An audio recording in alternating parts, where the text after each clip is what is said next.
দরবারে অসংখ্য গণিত শুক্রিয়া জ্ঞাপন করছি যে আজকে 1447 হিজরি সফর মাসের সম্ভাব্য শেষ জুম্মা, সফর মাসের চতুর্থ জুম্মা, আমরা সকলে সমস্ত বাধাকে পিছনে ফেলে, সমস্ত কাজকর্মকে পিছনে ফেলে, সমস্ত ব্যস্ততা থেকে ফারেক হয়ে মুক্ত হয়ে আজকে সপ্তাহের শ্রেষ্ঠতর দিনে, দোয়া কবুল হওয়ার দিনে, গুনাহ মাফের দিনে, গরিবের লজ্জার দিনে এবং কুলিয়াতের দিনে আমরা সকলে মসজিদে এসে উপস্থিত হতে পেরেছি। এই জন্য সকলে শুকরিয়া আলহামদুলিল্লাহ। সম্মানিত হাজিরিন, আমরা সকলে সুস্থ অবস্থায় মসজিদে এসে উপস্থিত হতে পেরেছি। এই জন্য আবার বলি আলহামদুলিল্লাহ। কারণ সুস্থতা আমাদের জন্য অনেক বড় একটা নিয়ামত। এটা আমরা তখনই বুঝতে পারি যখন কেহ অসুস্থ হয়ে। সম্মানিত হাজিরিন, এই থেকে আজকের খুতবার আলোচ্য বিষয় জনাব খুতবা লেখক মরহুম মাকফুর সারসিনা পীর সাহেবের জামাতা হযরত মাওলানা আব্দুল কাদের সাহেব, উনি ওনার লিখিত খুতবায় আজকের বিষয় আলোচনা করেছেন ইতিকাদ সম্পর্কে। মানে ইতিকাদ এটা আকাইদ থেকে আসছে, শব্দটা আকাইদ থেকে ইতিকাদ আসছে, অর্থাৎ বিশ্বাস। শব্দের অর্থ হচ্ছে বিশ্বাস, বিশ্বাস, বিশ্বাসী, বিশ্বস্ত, বিশ্বাস মানা, বিশ্বাস, বিশ্বাসী, বিশ্বস্ত, বিশ্বাস মানা, মানে টোটালি বিশ্বাস নেই। আজকের আমরা ইতিকাদ সম্পর্কে জনাব খুতবা লেখক খুতবাতে 4টা বিষয়, 4 দিন 4টা খুতবায় 4টা জুম্মায় ইতিকাদ সম্পর্কে উল্লেখ করেছেন।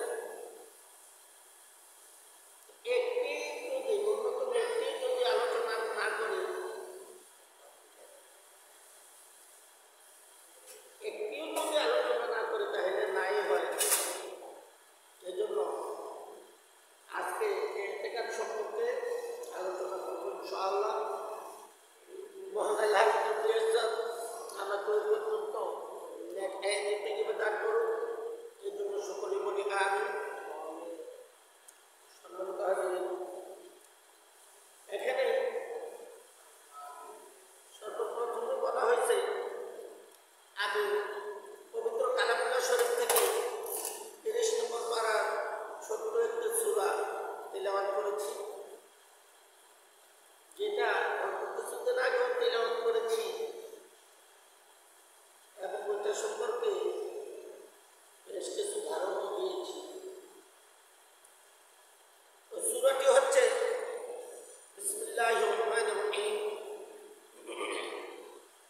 ওয়াল আসর ইন্নাল ইনসানা লাফী খুসর ইল্লাল্লাযীনা আমানু ওয়া আমিলুস সালিহাতি ওয়া তাওয়াসাউ বিল হাক্কি ওয়া তাওয়াসাউ বিস সাবর। ওয়াল আসর, আসরের সময়ের কসম। কে বলতেছেন? আল্লাহ পাক রব্বুল আলামিন বলতেছেন আসরের সময়ের কসম। আমি বেশ কয়েকবার বলেছি আপনাদেরকে, একমাত্র আল্লাহ পাক রব্বুল আলামিন তার সৃষ্টিকে নিয়ে কসম কাটবেন। আর আমরা সৃষ্টিতে যারা আছি, সৃষ্টি তারা স্রষ্টাকে নিয়ে কসম কাটবে। আমরা কসম কাটবো একমাত্র আমাদের স্রষ্টাকে নিয়ে, আল্লাহকে নিয়ে, আল্লাহর কসম।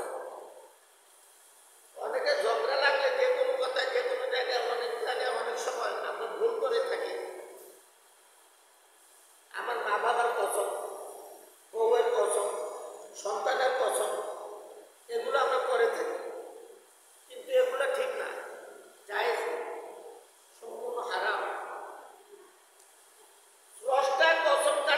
সৃষ্টিকে নিয়ে। আর আমরা সৃষ্টি জগতে যারা আছি আমরা কসম কাটবো স্রষ্টাকে নিয়ে।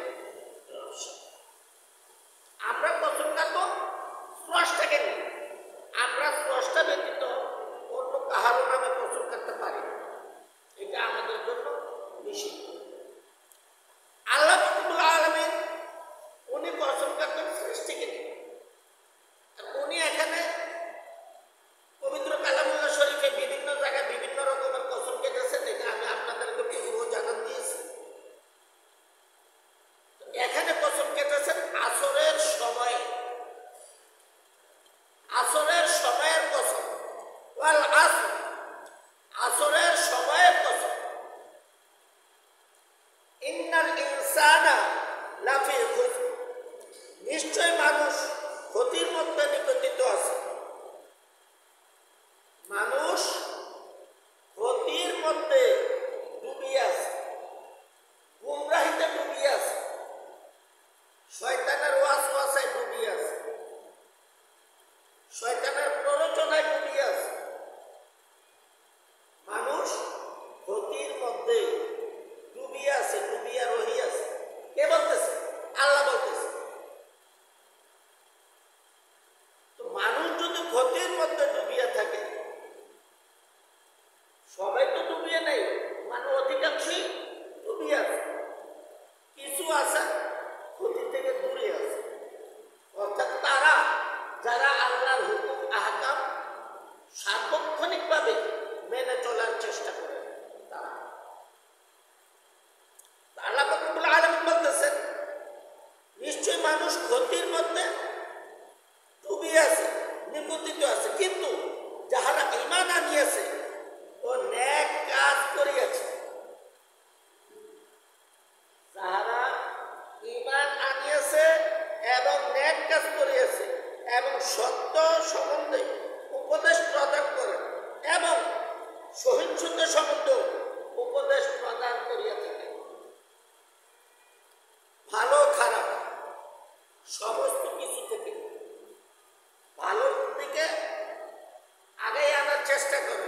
অন্যকে, নিজেকে তো আছেই, পাশাপাশি অন্যকে ভালোর দিকে আনার চেষ্টা করে এবং ক্ষতির দিক থেকে দূরে রাখার চেষ্টা করে।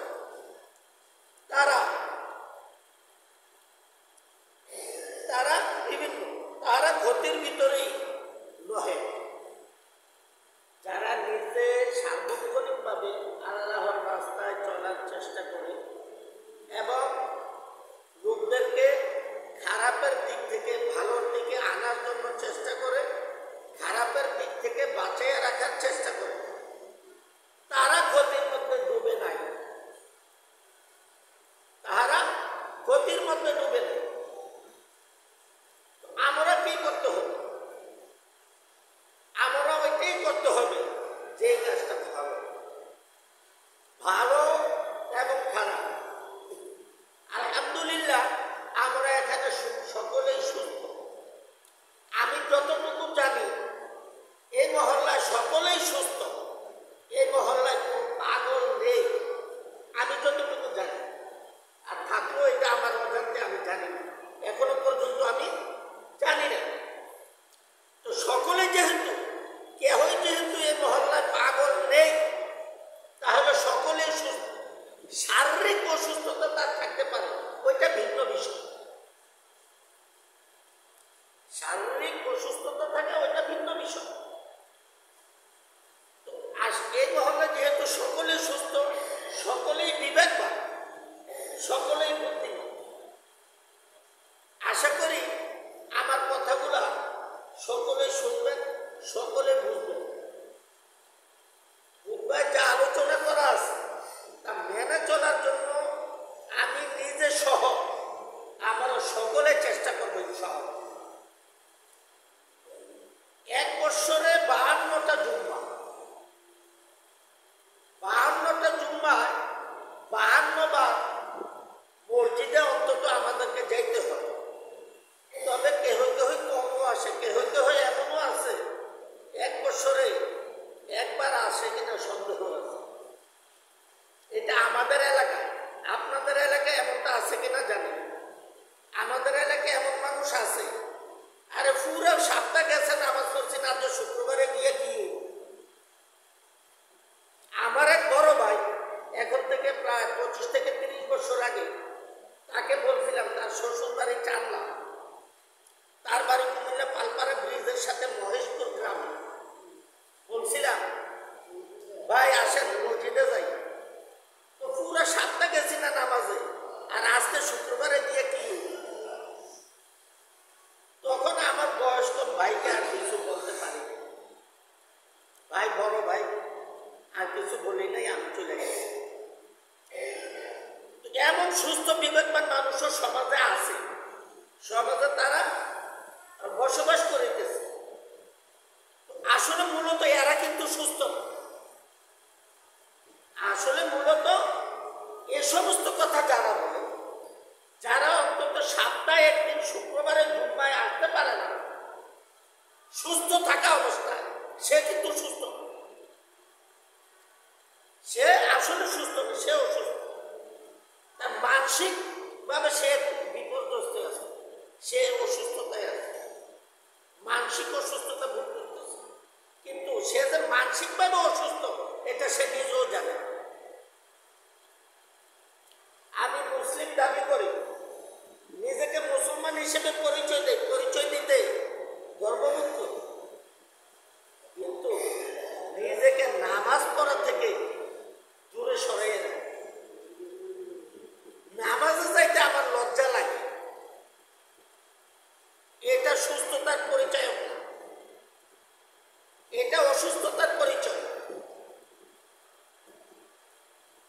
আমরা চেষ্টা করব, মূলত আল্লাহ আমাকে অনর্থক সৃষ্টি করেনি।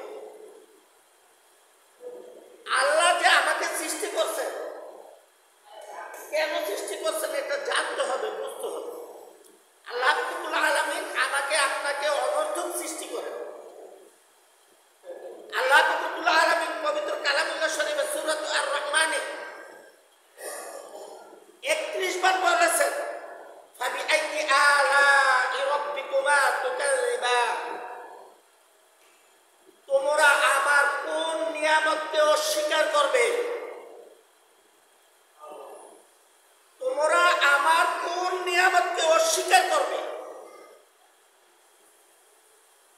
কোন নিয়ামতকে অস্বীকার করার সুযোগ আছে?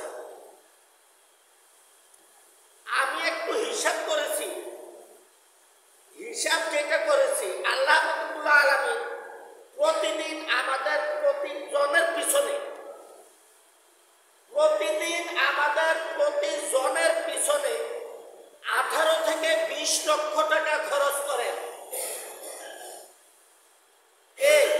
আল্লাহ রাব্বুল আলামিন আমাদের প্রতিজনের পিছনে, আমি যেটা হিসাব করছি ওই হিসাবে প্রতি মানুষের পিছনে দৈনিক 18 থেকে 20 লক্ষ টাকা খরচ করে। এখন খরচ করেন কিভাবে, আল্লাহ কোথায় খরচ করেন, অনেক প্রশ্ন আছে। কিভাবে খরচ করেন, কি কিনেন, কি খরচ করেন আমাদের পিছনে?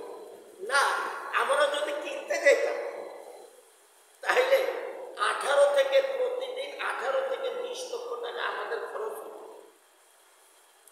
আমি যেটা হিসাব করছি, আমরা প্রতি মিনিটে 7 থেকে 8 লিটার অক্সিজেন গ্রহণ করে থাকি।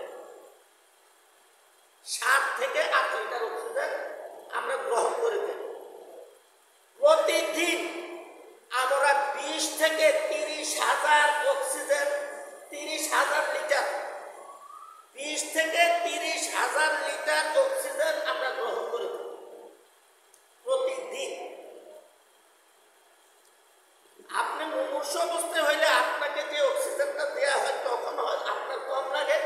কেন কম লাগে? আপনি কিছু নিতে পারতেছেন, হয়তো নিতে আপনার কষ্ট হইতেছে, অক্সিজেনটা গ্রহণ করতে আপনার কষ্ট হইতেছে, এই জন্য সামান্য সাপোর্ট আপনার প্রয়োজন। কিন্তু যদি এটা বন্ধ হয়ে যায় আপনার দ্বারা সম্ভব।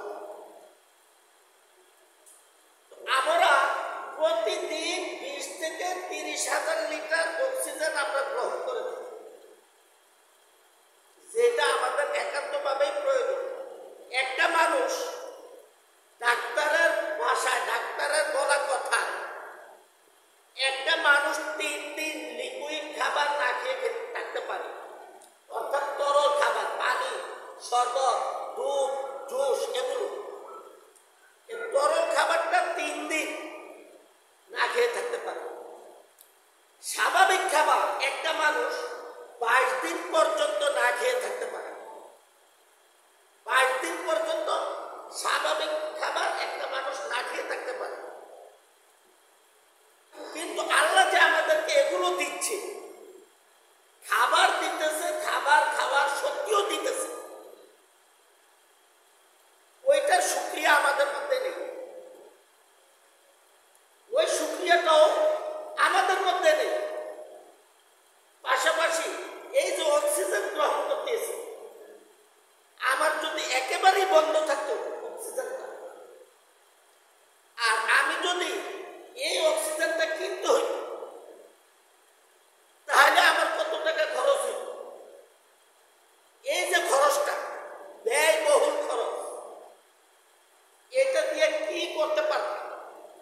একদিনে যদি 18 থেকে 20 লক্ষ টাকা খরচ হয় একদিন, শুধু অক্সিজেনটার কারণে, বাকি সমস্ত খাবার বা শুধু অক্সিজেনের বেলায়, তাহলে আমি কি অবস্থায় হইব, কি করতে পারব? আমি এটা শুকরিয়া কতটুকু আদায় করছি আল্লাহর নিকট? আল্লাহর নিকট এটা শুকরিয়া কতটুকু আদায় করছি? আমাদেরকে অবশ্যই এটার ব্যাপারে বোঝা উচিত। আল্লাহ রাব্বুল আলামিন বলতেছেন, ফাবিআইয়ি আলা'i রাব্বিকুমা তুকাযিবান, তোমরা আমার কোন নিয়ামতকে অস্বীকার করো? এই যে একটা নিয়ামত আমাদেরকে দিয়ে রেখেছে, আমরা সুস্থভাবে শ্বাস প্রশ্বাস নিতে পারতেছি, এটা শুকরিয়া আদায় করার তো সামর্থ্য নেই আমাদের। এটার শুকরিয়াতে দৈনিক যে এত টাকা খরচ হইতেছে, খরচ করা লাগতো আমাদের, এটা শুকরিয়া যদি আমরা আদায় করে থাকি, তাহলে তো এই পরিমাণ টাকা আমাদেরকে আল্লাহর রাস্তায় সৎকার করতে হবে। দৈনিক 18 থেকে 20 লক্ষ টাকা, এই টাকা যদি দৈনিক আল্লাহর রাস্তায় সৎকার করতে হয়, তাহলে আপনার পুঁজি কতটুকু আছে, আমার পুঁজি কতটুকু আছে, আমরা একটু চিন্তা করি। যেমন হযরত আবু বকর সিদ্দিক রাদিয়াল্লাহু তাআলা আনহুকে শোনাইলেন যে ধনীদের থেকে 500 বছর আগে বেহেশতে যাবে গরিবরা। নবীজি সাল্লাল্লাহু আলাইহি ওয়াসাল্লাম শোনাইলেন। আর আবু বকর সিদ্দিক রাদিয়াল্লাহু তাআলা আনহু এই কথা শুনে চিৎকার মেরে উঠলেন। নবীজি সাল্লাল্লাহু আলাইহি ওয়াসাল্লাম আবু বকর সিদ্দিক রাদিয়াল্লাহু তাআলা আনহুকে জিজ্ঞাসা করলেন, ওহে আবু বকর, আপনি কাঁদতেছেন কেন? কারণ কি? আবু বকর সিদ্দিক রাদিয়াল্লাহু তাআলা আনহু বললেন, হুজুর, আমি বেহেশতে যাব ঠিক আছে, আপনি যদি বলেন, তবে বেহেশতের যে জায়গা, এত জায়গা তো আমার প্রয়োজন নেই। বেহেশতে এত নিয়ামত, আল্লাহ এত নিয়ামত তো আমার প্রয়োজন নেই, এত জায়গাও আমার প্রয়োজন নেই, এত নিয়ামতও আমার প্রয়োজন নেই। তাহলে আপনার কতটুকু নিয়ামত প্রয়োজন? আল্লাহর নিয়ামত সবটাই আমার প্রয়োজন। আল্লাহকে, স্বয়ং আল্লাহকে আমার প্রয়োজন বেহেশতের মধ্যে, আমার আর কোনো কিছুর প্রয়োজন নেই। কি বলতেছে? স্বয়ং আল্লাহকে আমার প্রয়োজন বেহেশতের মধ্যে, আমার আল্লাহ ব্যতীত আল্লাহর কোনো নিয়ামত আমার আর প্রয়োজন নেই। একমাত্র প্রয়োজন আল্লাহকে। আর সামান্য একটু জায়গা প্রয়োজন, যে জায়গায় আমি আমার নামাজের মশলাটা বিছিয়ে নামাজ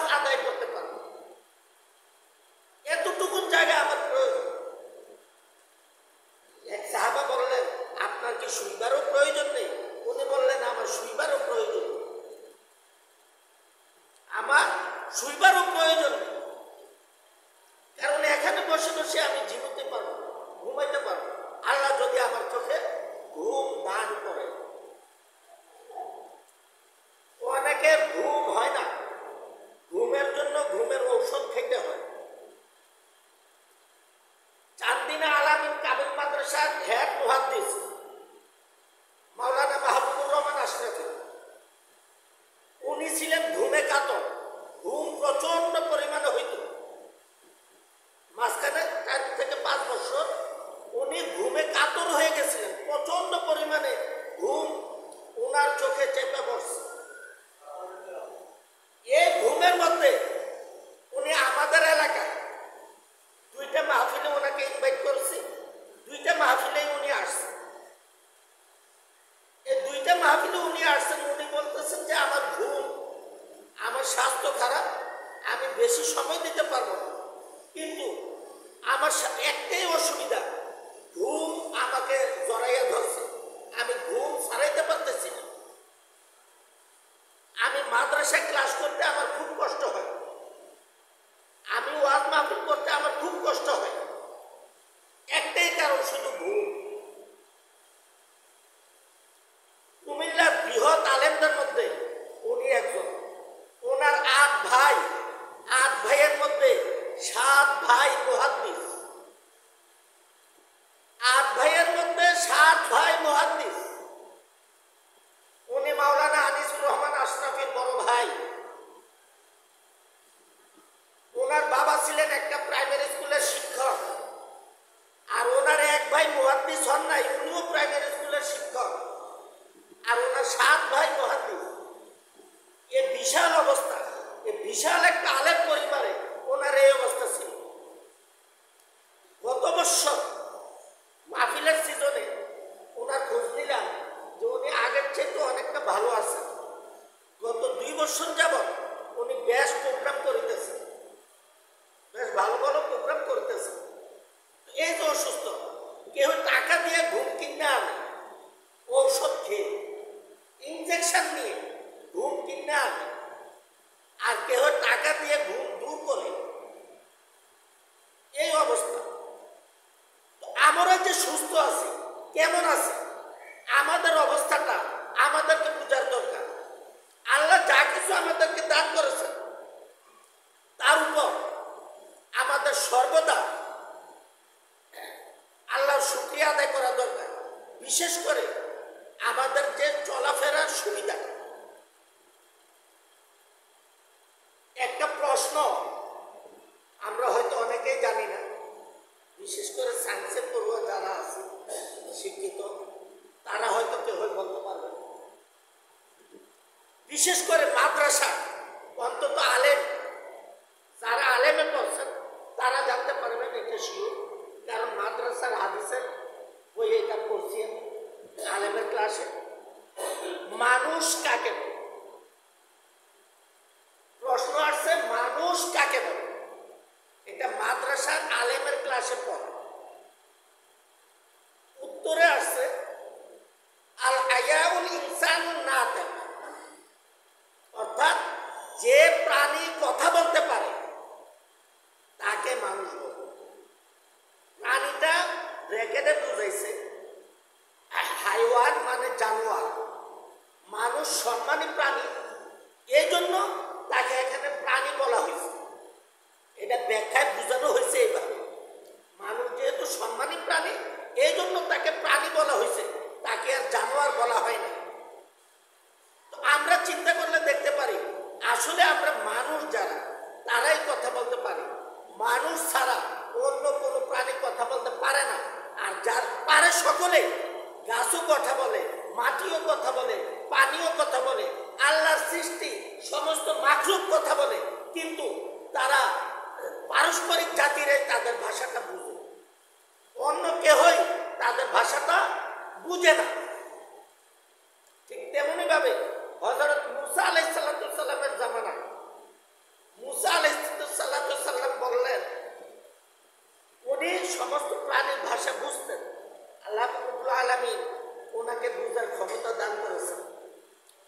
মুসাকে আল্লাহর এক বান্দা জিজ্ঞাসা করতেছে,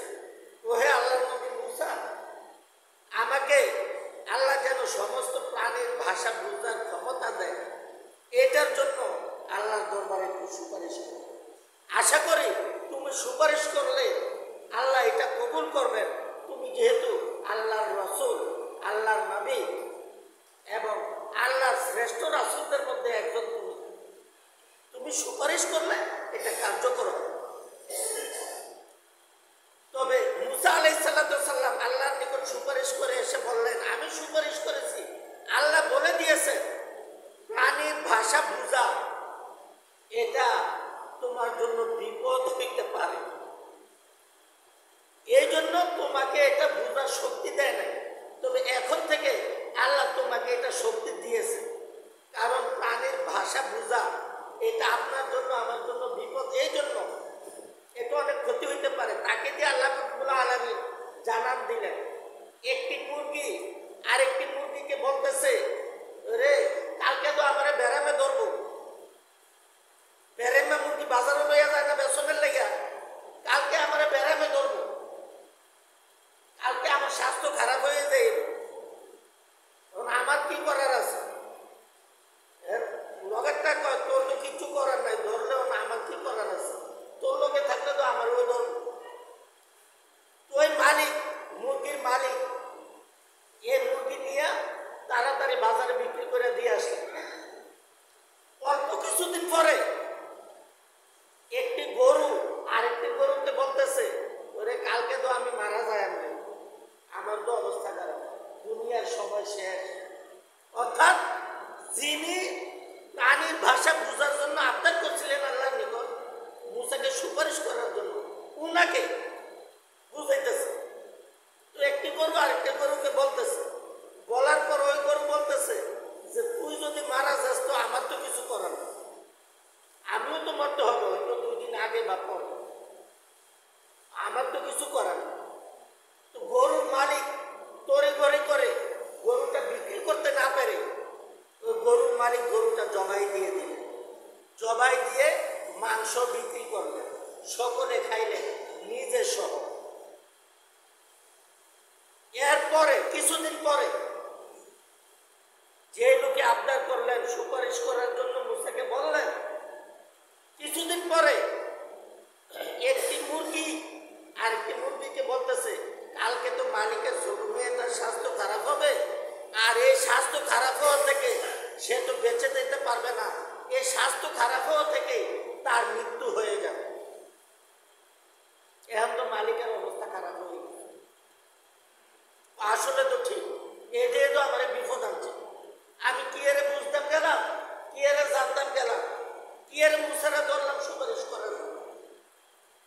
অল্প কিছুদিনের মধ্যে ওই মালিকের মেয়ে মারা গেল, অসুস্থ হয়ে মারা গেল, এই যে অবস্থা। তো আমরা সব কিছু বোঝার চেষ্টা করি, কিন্তু এই বোঝাটাই আমাদের জন্য বিপদ। মূলত আমাদেরকে দেখতে হবে কি, আমরা মানুষ, সৃষ্টির সেরা জাতি, সৃষ্টির সেরা জাতি আপনাকে আমাকে দিয়ে ঘোষণা করা হয় না। আপনার আমার উচিত, আপনি আমি আখির নবীর উম্মত হয়ে যে দুনিয়ায় আসতে পেরেছি এবং মানুষ হিসেবে যে দুনিয়ায় আসতে পেরেছি, অন্তত এই শুকরিয়াটা আদায়ের দরকার। কোনো অ্যাপ্লিকেশন ছাড়া, কোনো দরখাস্ত ছাড়া আল্লাহ আমাকে মানুষ হিসেবে বানাইছে এবং আখির নবীর উম্মত হিসেবে দুনিয়ায় পাঠাইছে। অন্তত এই শুকরিয়াটা আপনার আমার দরকার, আমাদের সকলের দরকার। যা কিছু আলোচনা করা হয়েছে তা থেকে আমরা সকলে শিক্ষা গ্রহণ করে নেওয়া উচিত এবং তার উপর আমাদের সকলকে আমল করা উচিত। আল্লাহ রাব্বুল আলামিন আমাদের